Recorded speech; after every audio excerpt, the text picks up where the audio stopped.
안녕하세요 여러분. 이번 영상에서는 정말 헷갈리는 개념인 단복수를 정리해 보려고 해요. 어떤 거는 왜 단수로만 쓰이고 또 어떤 거는 왜 복수로만 쓰이는지 지금부터 한번 같이 확인해 볼게요. 단수 혹은 복수로만 쓰이는 명사들과 관사에서 일단 단수로만 쓰이는 명사들을 먼저 살펴볼 텐데요. 이런 명사들은 대부분 셀 수 없는 명사들이에요. 그 첫 번째로는 예를 들어서 집합명사가 있는데 집합명사는 같은 종류의 것이 여럿 모여서 만들어진 한 그룹을 대표하는 뜻을 담은 명사인데 얘네들은 보통 단수 그리고 무관사로 쓰여요. 문장을 좀 봐보면 Wir kaufen Obst und Gemüse 라고 말하면 우리는 과일과 야채를 산다. 이렇게 평소에 나 과일이랑 야채 살 거야 이렇게 말할 때 쓰는 경우에는 이렇게 관사 없이 쓰시면 되고, 그런데 만일 내가 특정한 옵스랑 특정한 게뮤제를 일컫고 싶다 할 경우에는 정관사를 넣어주시면 돼요. Wir kaufen das Obst und das Gemüse. 이 옵스랑 이 게뮤제 살 거야. 이런 식으로. 이런 명사들로는 여기 밑에 있는 뭐 Obst, Gemüse, Fleisch, Getreide, Geschirr, Gepäck 등이 있어요.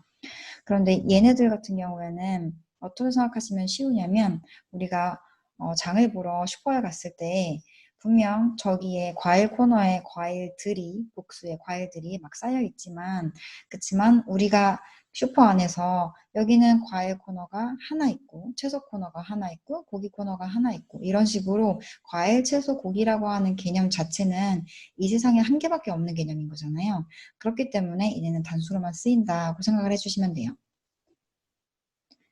그리고 그 다음 내용은 추상명사거든요. 추상명사는 추상적이기 때문에 셀 수가 없는 뜻을 담고 있는 명사예요. 보통은 형용사를 명사화한 그런 단어에 많이 해당이 되는데 카잇이나 하잇이 붙죠, 보통.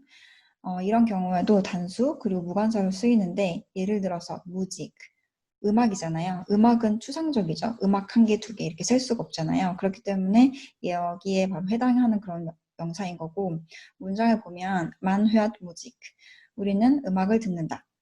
그냥 평소에 음악을 들을 때 Ich höre Musik 이렇게 말하실 때 그냥 쓰시면 되는 그런 문장이에요. 근데 만일 특정한 음악을 일컫고 싶을 때에는 당연히 정관사를 쓸 수가 있고, 그래서 Man hört Musik, 우리는 음악을 듣는다. 근데 Die Musik klingt schön, 그 음악이 참 아름답게 들린다. 우리가 지금 듣고 있는 그 음악이 아름답게 들린다는 특정한 음악을 지칭을 하는 거죠.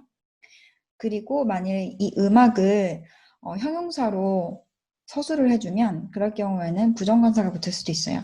일단 Man hört fröhliche Musik, 우리는 신나는 음악을 듣는다. 근데 아이네가 붙을 수도 있고 안 붙어도 돼요. 그리고 이런 추상명사에는 밑에 표에 있는 것처럼 Gesundheit, Kälte, Alter, Ärger, Hunger, Zeit 같은 누가 봐도 셀 수 없는 그런 추상명사들이 들어있고요. 다음으로 넘어가서 원재료를 볼게요. 원재료 같은 경우에는 보다시피 뭐 플래시, 고기, 치즈 이런 것들이에요. 이런 것들은 왜 셀 수가 없냐면 고기 1kg를 생각을 했을 때 그 1kg가 10등분으로 나누면 10조각인 거고 걔를 20조각으로 나누면 20조각인 거잖아요. 그래서 특정한 단위를 부여하지 않은 이상은 얘를 셀 수가 없어요. 그렇기 때문에 여기 나와 있는 이런 원재료들 같은 경우에는 단위를 부여를 해서 그 단위를 통해서 세워주고 그 외에는 셀 수가 없다고 봐요. 그렇기 때문에 얘네를 복수로 쓰는 것이 불가능한 거죠. 그래서 뭐 고기, 치즈, 금, 그래서 이런 애들은 특히 고기 같은 경우, 치즈 같은 경우에는 우리나라 말로도 고기 한 덩이, 치즈 두 덩이 이런 식으로 덩이라고 세겠죠. 그래서 덩이에 해당하는 슈틱이 붙어요. 그래서 drei Fleischstücke 그러면은 고기 세 덩이, ein Käsestück 그러면은 치즈 한 덩이가 되겠죠. 금은 zwei Goldbarren, 그리고 타박 같은 경우에는 담배 종류라고 세워주거든요. 그래서 타박 조어테가 붙고, 그다음 밀시 같은 경우에는 우유 한 컵 혹은 우유 한 병 이런 식으로 표현할 수 있겠죠. 그래서 drei Flaschen 혹은 drei Gläser 밀시 이런 식으로 써주시면 돼요.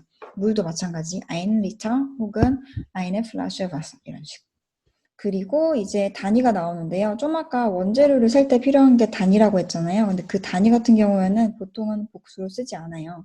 근데 각각의 단위가 중요한 경우에는 복수로 쓸 수도 있는데 일반적으로 말할 때는 쓰지 않죠. 예를 들어서 킬로 같은 경우에 드라이 킬로스 오강전 이렇게 말하지 않잖아요. 그냥 드라이 킬로라고 하죠. 그리고 어이거도 마찬가지로 혼덧 어이거스라고 안 하고 그냥 혼덧 어이거라고 하는 것처럼 단위에는 보통 복수형을 취하지 않아요. 근데 만일 위에서 방금 얘기한 것처럼 각각의 단위가 중요한 경우에는 복수를 쓸 수 있는데 그게 무슨 소리냐면 밑에 예문을 드러냈어요. Er trank zwei Glas Bier라고 하면 그 사람이 맥주를 2잔 마셨다는 거예요.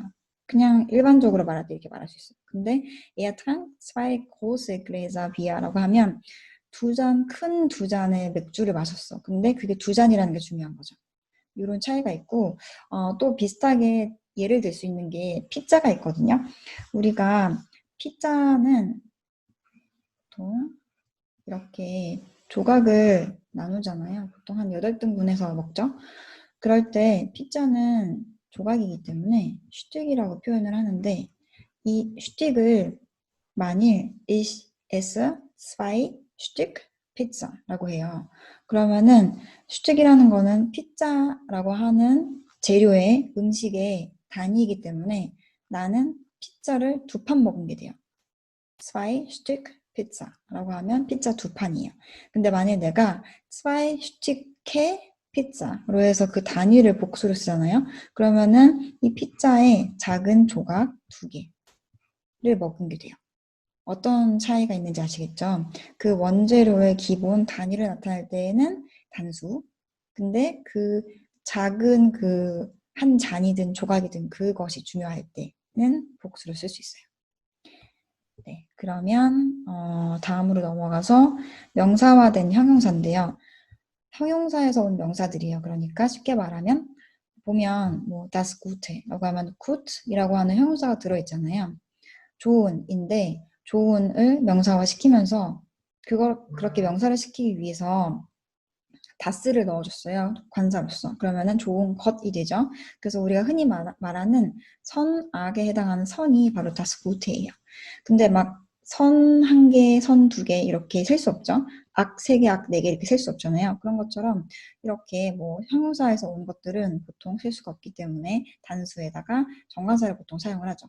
그리고 fearless, IELTS 이런 것도 많은 것, 오래된 것이기 때문에 뭔가 많은 그림들 3개는 되지만 많은 것 3개는 말이 안 되는 것처럼 얘네도 단수로만 쓴다고 보시면 돼요.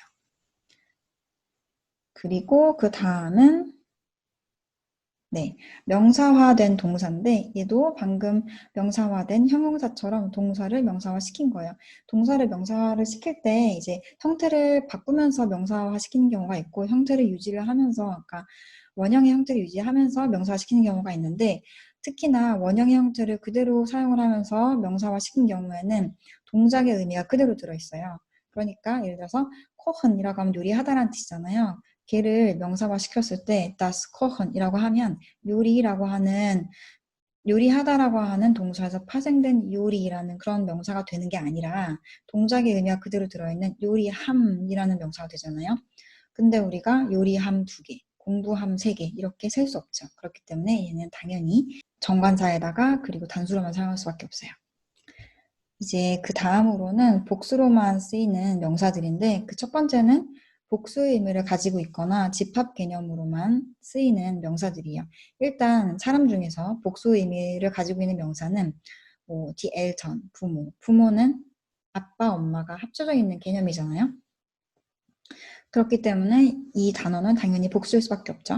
그리고 러이체도 사람들이라는 이미 복수의 의미를 갖고 있어요. 그렇기 때문에 얘도 복수밖에 못 쓰이고 브이다도 마찬가지. 형제 있으려면 나랑 동생, 나랑 오빠 이런 식으로 형제가 여러 명이어야겠죠. 그렇기 때문에 당연히 복수로만 쓰이는 것들이에요. 사람이 아닌 경우에는 뭐 가구, 식료품, 스파게티 등이 있는데 일단 가구 같은 경우에는 우리나라 말로 생각했을 때 나는 가구가 3개 있어 이렇게 셀 수 있잖아요. 근데 얘네가 말하는 요 뇌벨 같은 경우에는 집 안에 들어있는 책상, 책장, 침대 이런 가구들이 합친 그런 짜잘한 가구들을 합친 상위 개념이 뇌벨이기 때문에 얘를 복수로밖에 쓰지 않아요. 그리고 굳이 가구 1개, 2개, 3개로 말하고 싶다. 그럴 경우에는 아까 얘기했던 단위를 넣어주셔야 돼요. 그래서 뇌벨 슈틱 zwei Möbelstücke 이런 식으로 슈틱을 넣어주셔야만 가능해요. 그리고 이제 레벤스미틀 같은 경우 식료품도 이 개념 안에 물, 쌀, 과일 뭐 이런 것들이 다 들어있기 때문에 전체적인 개념이기 때문에 무조건 복수를 사용해야만 하고, 그 다음에 스파게티 같은 경우에도 이 슈파게티라고 하는 것이 슈파게티? 네, 이것이 면 하나를 우리가 먹는 게 아니잖아요. 면이 여러 개가 있는 걸 우리는 이렇게 후루룩 먹죠. 그렇기 때문에 얘도 무조건 복수를 쓰인다고 생각하시면 돼요. 그리고 그 다음은 돈과 관련된 명사인데, 이상하게 돈이랑 관련된 명사들은 보통 복수로만 쓰이는 단어가 좀 있어요. 여기 모아놓은 것처럼 코스트, 비용, 피난츠, 재정, 아인쿤프트, 수입, 그 다음에 온 코스트, 기타 경비 이런 것들은 언제나 복수로 쓰이기 때문에 기억을 해두시면 좋을 것 같고, 그리고 그 다음은 몇몇 나라나 산맥, 제도, 얘도 그냥 생으로 외워야 되는 수밖에 없어요. 예를 들어서 근데 미국 같은 경우에는 원래 영어로도 states라고 복수로 사용을 하잖아요. 그것처럼 생각하시면 돼요. 그래서 미국도 복수 D 붙여주셔야 되고, 네덜란드도 마찬가지. 알프스 산맥도 산맥이 여러 개라서 그렇겠죠. 그래서 복수를 쓰고, 안데스 산맥도 있고, 그 다음 필리핀 정도는 외워주시는 게 좋아요. 뭐 안데스 산맥은 솔직히 몰라도 될 것 같은데 이 나머지는 알고 계시는 게 좋겠죠. 그리고 그 다음에 이제 병명이 있는데 이 병명을 이야기를 할 일이 아마 어린 아이를 두신 분들은 아마 있을 거예요. 그래서 뭐 홍역, 풍진, 천연도 이런 것들, 마전, 베텔, 폭풍 이런 것들은 언제나 복수를 쓴다는 거 알아두시면 좋을 것 같고, 그 다음에 그 외에 명사들은 뭐 필리엔, 방학, jeans, 청바지 같은 경우는 다리가 두 쪽이니까 복수겠죠. 그 다음에 셔츠도 마찬가지로 다리가 두 쪽이니까 이런 식으로 해서 여기 나와 있는 것들 정도는 조금 다 외워주시면 주시는 게 알고 있어 주시는 게 좋을 것 같아요. 네, 그러면 혹시 관련해서 질문이 있으시다면 아래 댓글창에다가 언제든지 질문 남겨주시면 좋을 것 같고요. 그리고 공부 열심히 하시고 좋은 하루 보내시길 바랍니다. 쯔스!